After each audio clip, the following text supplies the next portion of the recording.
This afternoon, Darby posted a $100,000 bond and was released from the Madison County Jail. He's awaiting sentencing for the murder of Jeffrey Parker. In 2018, Darby responded to a call about a suicidal person where he found Parker holding a gun to his head. Darby shot Parker to death with a shotgun. Darby claims he feared for his life and for the lives of other officers at the scene. Today, a jury of Darby's peers decided that excuse wasn't good enough. And that's what District Attorney Robert Broussard has been saying all along.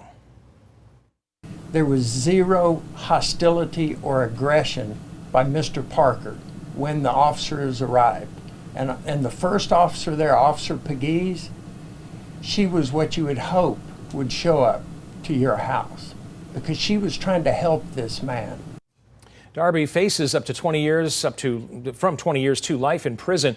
Local leaders are speaking out now about this historic case. Way 31's Alexis Scott spoke to Broussard and another attorney on what happens next.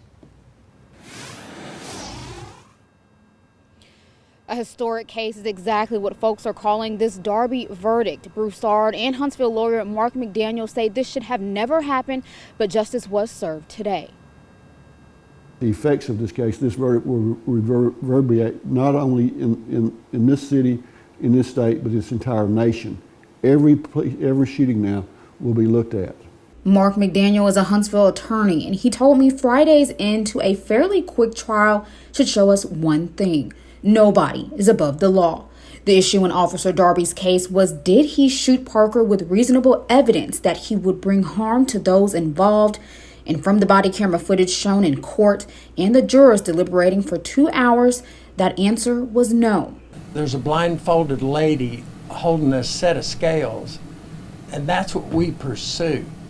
And if the defendant or the offender happens to be wearing a police uniform, so be it. Robert Broussard is the district attorney in Huntsville, and he, along with McDaniel, told Way 31 no one should have died on that day 3 years ago.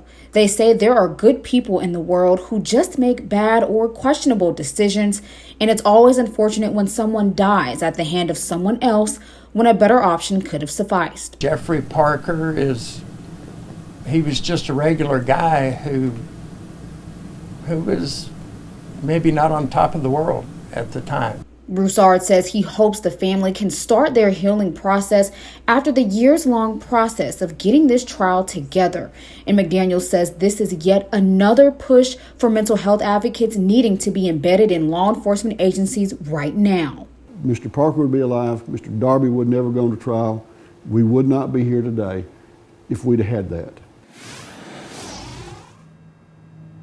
Officer Darby's bond was set at $100,000, but just within a few hours, he bonded out just before 5 this evening, and he now awaits his final sentencing that could happen over the next several weeks. Reporting live in Huntsville, Alexis Scott, Way 31 News.